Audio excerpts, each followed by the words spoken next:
What's going on, everybody? JHow here, and in this Diablo 3 Barbarian video, we're going to talk about the Raekor HotA build. This is slightly different than the Immortal Kings, because this will be using the Raekor set, but the Hammer of the Ancients is in full effect in both of these, with both of them contending for one of the best builds for the Barbarian. So we're going to cover the skills, the gear, and some of the gameplay options in terms of how you want to play this, so let's get into it.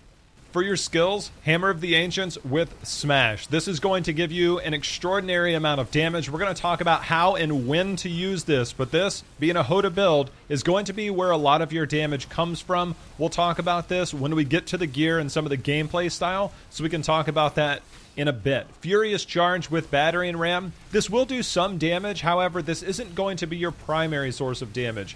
You're going to be charging around, but making sure that this is fire, because you're going to get all the runes otherwise, but picking this as fire, make sure that you get that elemental damage. It's just another way to boost up in terms of damage. Battle Rage with Bloodshed. This is going to allow you to deal more crit, get those extra crits out, and really be effective, because you're going to group up a lot of things. That's going to be the name of the game with this, and then you're going to dump all of your charges, all of your HotA slams as much as possible.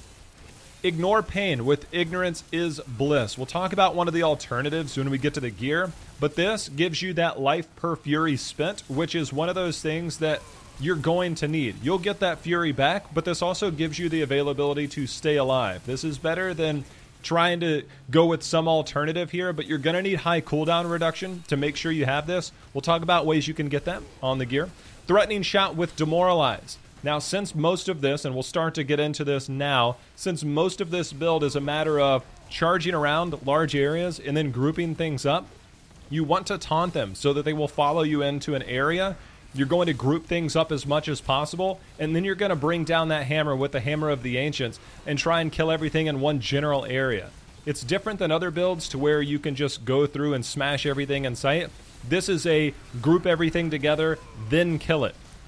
Next, Wrath of the Berserker with Insanity. We know this is the go-to on basically every build, making sure you get that extra damage. It's too much to pass up, plus all the other stuff. When it comes to your passives, Nerves of Steel, this is for high Greater Rift climbing. You're going to need this to stay alive at those top tiers. You're going to take a lot of damage. You're going to be in there. You're going to be in the thick of things. Nerves of Steel, too much to pass up.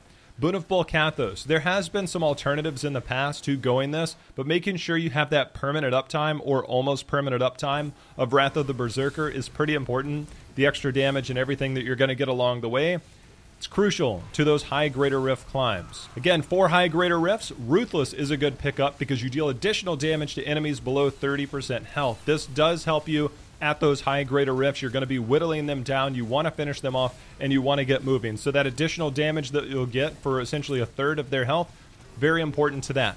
Berserker Rage, you deal 25% additional damage while near maximum fury.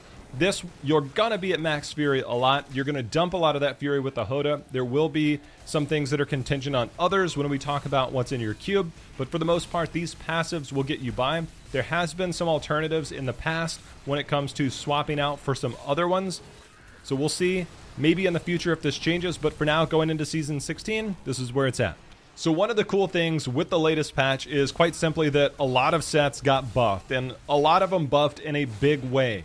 Now, the Immortal Kings and the Legacy of Raekor both received buffs that really make HotA builds stand out. And previously, Raekor was already there, but now it's even stronger. The two-piece bonus, you'll get your Furious Charge if it hits only one enemy. Don't really worry about that because you're going to get the cooldown reduction no matter what. You're going to Furious Charge around a lot, so that will have basically 100% uptime unless you're hitting absolutely nothing.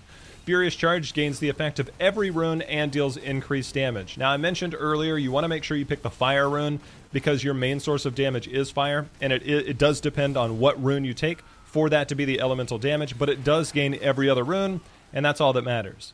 For the 6-piece, that buff that we were talking about, it used to be 2,800%. Now we're looking at 5,500% extra damage. Every use of Furious Charge increases the damage of your next Fury spinning attack by 5,500. Every use of a Fury spinning attack consumes up to 5 stacks. Now, we'll go ahead and touch on this because whenever you use that, this is when you use your HotA. So if you charge around a lot, the idea is you want to charge around a room, a very large room. Group things up as much as possible by bringing them all together. You're taunting along the way, and you just charge around, and you're going to bring everything in. You'll notice in your buff bar, and you're going to see that counter go up. Every time you hit, that will go up. And every time you use a HotA, it will take 5 charges off of that. And that's going to be important. We'll talk about that with the gear, because something like a Convention of Elements that we'll talk about in a moment is going to be important on when you want to spend those. Now, one thing that's really important to remember that when we look at the gear is that right now in non-seasonal, you will need all 6 pieces of boots, pants, chest, helm, shoulders, and gloves. But if you are playing this on seasonal, one of these pieces will not be necessary in Season 16 because it is the Season of Grandeur, meaning that the Ring of Royal Grandeur is on by default. You don't have to wear it, you don't have to put it in your cube, you just naturally need one less piece for that 6-piece bonus. Which means that we're going to find another element here, whether it's boots, whether it's gloves, something like a Mage Fist. There's going to be different builds that develop as we go forward in Season 16. So make sure you come back and check for updates either in the description or the comments, or maybe a new build guide in the future if you want to go ahead and subscribe. But that is something important to note when you look at the gear setup versus seasonal and non-seasonal, because non-season, you're definitely needing 6 pieces. In the seasonal, well, there's still a lot to be figured out, and that's what's so exciting about this build in Season 16. Before we go any further, your weapons are going to be the Little Rogue and the Slanderer.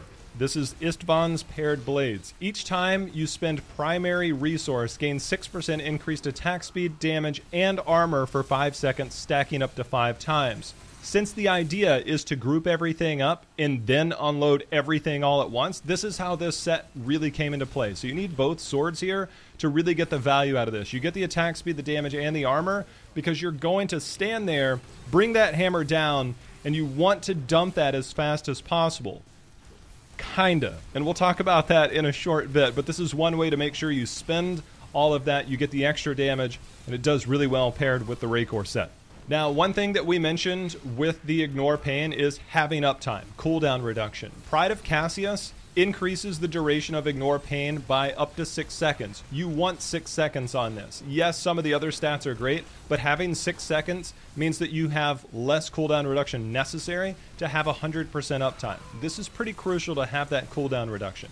And for that cooldown reduction, you can get that on your shoulders, your gloves. You're probably going to want it on both rings, and more than likely on both of your weapons as well. You can get 10 on those weapons, so it's a good place to get that. And then also that diamond in your helm. You need a lot of cooldown reduction for your Wrath of the Berserker, for your Ignore Pain. Those are very important to get to those high greater rifts, to be able to survive and do that additional damage. That's very important to remember with this build, is to have that cooldown reduction in those key slots and try and make sure that you have that. It doesn't matter how much damage you have if you don't have the cooldowns to make use of them. A couple of other items to note are your bracers. Bracers of the First Men. Hammer of the Ancients attacks 50% faster. That's very important, and deals up to 500% additional damage depending on your roll. You're going to want fire damage on this. Some crit chance is going to go a long way, but you want to make sure get those HotA attacks out of the way quickly. This helps get that done. It's something that we've alluded to both with the weapons and this. We'll talk about an alternative with the legendary gems here in a second, but first, for your ring and amulet, you want to go the Endless Walk. While moving, damage taken reduced by up to 50%. You're going to be furious, charging around a lot, and people are going to be slinging a lot at you. And then while standing still, damage dealt increased by up to 100%. And that is the part where you group everything together, then you stand stationary, and you drop it down. You can start to see all this unfold in terms of how you want to play this. For your other ring, the Convention of Elements, this is going to go well here. If you have a really good Band of Might, you can swap that out. One or the other is going to go in your cube, but a Convention of Elements does do well here in most regards to get that bonus damage. And remember, you are running a fire build. We'll talk about this with the gameplay, but Convention of Elements, it's going to cycle through. When you see that fire one pop up and you've got those charges, time to bring down the hammer. Now, when it comes to the legendary gems, Bane of the Trapped, always a go-to. You're going to be doing some form of CC, and getting that bonus damage going to be very important to your success. Bane of the Stricken, always good at high greater rifts, because you are going to attack more frequently because you have such high health targets that you have to take down. If you're at a lower Greater Rift, you're not going to get as much value at Bane of the Stricken, but you'll feel the scaling of your damage that's going out versus how many attacks you're going to get. Because if you're only attacking a couple of times, Bane of the Stricken, you're not going to get as much value as you think, but you are going out each attack you make using that Furious Charge. You're going out, and then the HotAs come down. You will get value out of Bane of the Stricken. Now, when it comes to the other slot, the Esoteric Alteration is really good at high Greater Rifts because it's going to reduce the non-physical damage taken, and then of course you get that secondary buff down the road as well once you have that ranked up. That will help you a lot to stay alive because when you are standing still, at some point you can only CC for so long, you're going to take that damage. Now, we had seen in the past that the Taeguk was something that people were running with, and that was to basically get all of those HotA charges out of the way. Those Furious Charges that you're stacking up, let's say you're at 60, 70, all of a sudden you're getting 12 to 14 HotA attacks out of the way. And Taeguk was one way to make sure and expend all of those very rapidly. As things went on, as the higher people got at Greater Rifts, they started to shift over to the Esoteric Alteration. The Taeguk can fit in there, but the Esoteric is really for those Greater Rift pushes. If you're going more low level, you can consider Bane of the Powerful, other different ways of getting additional damage, and of course that Taeguk if you want to speed things up at lower levels. But for most parts, if you are pushing towards that top end, that Esoteric seems to be winning out. When it comes to your Kanai's Cube, you're going to go the Gavel of Judgment in your weapon slot. The damage of Hammer of the Ancients is increased by 800%. I got news for you guys. That's a lot of extra damage. You want this. It also is going to return some Fury if it hits 3 or fewer enemies. That's one way to make sure you can get through Rift bosses, get through things like that, or those single targets. You want to be in groups as much as possible, but when it does come down to that single target and you get to that Greater Rift boss, this will come in handy. But the damage, that's the main source. For your armor, while above 90% primary resources, all damage taken is reduced by 50%, making the Aquila Cuirass a very necessary item here. You're gonna be at high Fury a lot. When you're charging around that much, it doesn't take long to stay at that high Fury, and that's one way to just stay in that area, take less damage. It's very easy to get value out of this. Now, I kind of already mentioned this, but Band of Might or Convention of Elements, whichever one you're wearing, you put the other one here. And Band of Might tends to work out well here because you get that max roll, essentially, on the damage reduction, which is more important at high Greater Rifts. Getting that Furious Charge out, taking 80% reduced damage, that's going to be 100% uptime, and that will really help you out to stay alive to complete your gear setup for this. When it comes to the gameplay tips, it's really about getting good rifts in the sense that you're not necessarily stuck in choke points, because you would like more open areas so that you can go and grab those targets and then bring them to you. It really makes it easy to group things up when you have your threatening shout. You have that taunt to bring them after you. You get that taunt, you start to group things up. You put yourself in the middle of a massive mob, and that's when you bring down the HotA.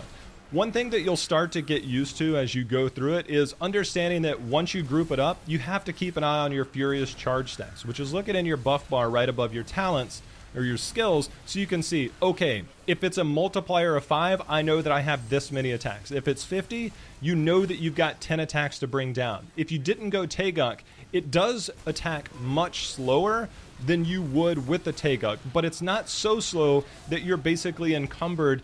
But it does give you the chance to stand there, drop some big bombs down with those Furious Charge stacks, and then rinse and repeat with those Furious Charges, get those back up, and drop down more HotAs. Depending on where your strength level is versus your Greater Rift level, you'll find varying degrees of which monsters you can burst down in a handful of hits versus something that you're going to have to expend all your charges, Furious Charge in place, and then HotA again. You want to try and group up rooms as much as possible and keep things along with you. Sometimes that's not always possible or easy because of the runes that you have on your charge, but you have to do your best to group that up.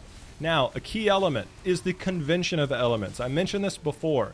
Getting those charges, sometimes you're at 40, 50 stacks, and you're like, all right, it's time to dump these stacks. It will go up to 100.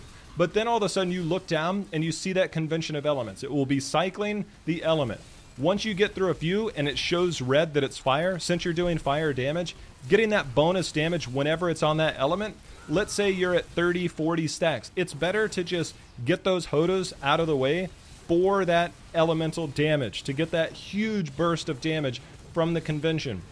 If you're at that 50, 60, you can still charge around a bit. Depending on if it's a low health target, just go ahead and burst it down. If it's not a low health target, then maybe you wait till that fire comes off of cooldown and then you bring down that hammer. It's a really good way to make sure that you keep an eye on your stacks as well as that convention that's circling around. It's always the name of the game with convention is to get that. But with the HotA build, it's very important to make sure that you get that type of rotation. You have that type of recognition and knowing when to use it at the right time. So that is very important to this build, getting the right rifts, getting things grouped up. You don't want to just go small mob to small mob to small mob. That's never a good thing if you're high grade or rift chasing, but it's definitely not a good thing for this build. So you want to make sure you get the proper rotation, bring everything to you, and then drop that big damage around. Don't be afraid to group up large, gigantic mobs. Just be careful about some of the elite affixes, but don't be afraid to bring them all together and then bring it down, and you'll start to develop a rhythm of what works, what doesn't work, who has too high of health versus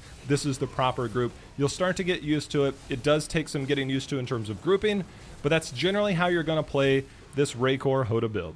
That's going to do it for this Diablo Barbarian guide on the Hammer of the Ancients set. Again, come back and check out for more build guides in the future as well as other gaming content. I appreciate you guys watching. Till next time, happy hunting. See you again.